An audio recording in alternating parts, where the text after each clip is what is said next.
How's it going everyone? Welcome back to Switch Stars, my name's Luke, and in this review we're going to be taking a look at a 4-player competitive party game entitled Party Time 2, and sequel to the original, which by all accounts was a solid little party game for the price, so be sure to check out my review on that, link down below. For now though, let's get into this one and see what's what, and don't forget to like and subscribe to support the channel and for more Nintendo Switch content. So much like the first game, Party Time 2 is a competitive party game for up to 6 players, with each player requiring a single Joy-Con to compete. And in addition to the local multiplayer, this second iteration also allows you to take the game online. However, as of the time of writing, I wasn't able to find an online room to join or any online players at all it seems. So unless you've got a bunch of mates who own the game, you're likely going to be playing this one locally only, but it's a nice little addition nonetheless. Getting into the offline modes though, both are pretty much identical whether you're playing solo or with a group of realies, and I didn't have a group of realies to play with, so my game was backfilled with a bunch of friendly bots whose difficulty can be tailored to your skill level. Now once again you have 2 game modes in this one. You have the single player mode, which allows you to play any of the game's 20 minigames individually, and again there are also 10 cooperative games to play which aren't available in the party mode, the game's second mode, which allows you to select up to 20 of the minigames to play through one after another, earning points in a battle for first place. And you can either choose the order in which you play through these games or let the game select them at random. Before you get into playing though, you need to select your party goer from a range of colourful characters, and there are also a bunch of unlockable ones, but the game also includes a cool little character creator for you to fiddle with, the only drawback being that there are only 4 slots for custom characters, so there may be some unhappy bunnies if you've got 6 of you playing.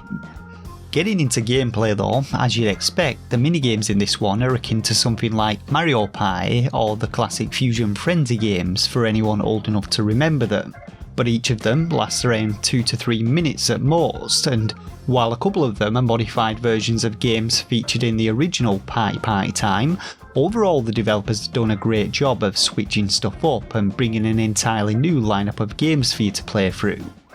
Now as I said in my previous review, many of these are likely to be variants of or inspired by minigames you've played in other party games. However, I myself have played a fair few with my family, and there's also a decent amount of originality with the ones included here, so hats off to the developers for the creativeness and for not just doing a copy and paste job. To give you an idea of some of the games you can expect though, there's a nice blend of timing based games and rhythm like input games, as well as some of your more frantic battle varieties. But some of my favourites include a snake-like train game where you need to collect carriages and create a chain whilst also destroying your opponent's chain, a grabber game where you use an extendable arm to snag fruits off conveyor belts to earn points, a block stacking puzzler where you take turns to drop blocks onto a platform ensuring your own block doesn't tumble off, and a multiplayer match 3 type game where you drop squares into a grid to create matches.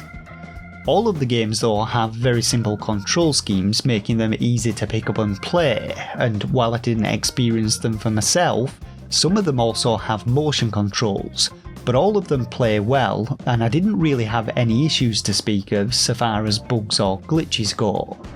The AI programming in the game is also really well done. On the standard difficulty, they put up a pretty decent fight, and as you play your way through the game's party mode in which you earn points after each game, you'll likely see plenty of switching back and forth between placings. My only issue with the AI is that in a couple of games it kind of felt like they were directly targeting me, and in this platformer one, they sort of got stuck when shooting at each other, but overall they're pretty well programmed.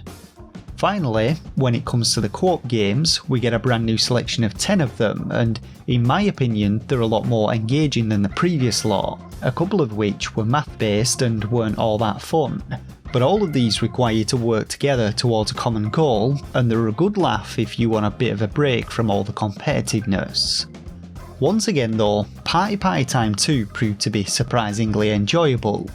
What it lacks in polish, it more than makes up for in charm and variety, and whilst that variety isn't as diverse as some of the mainstream entries in the minigame genre, the 20 competitive and 10 cooperative games in both this one and its predecessor offer plenty of bang for your buck, with a price point sitting at around $3 each.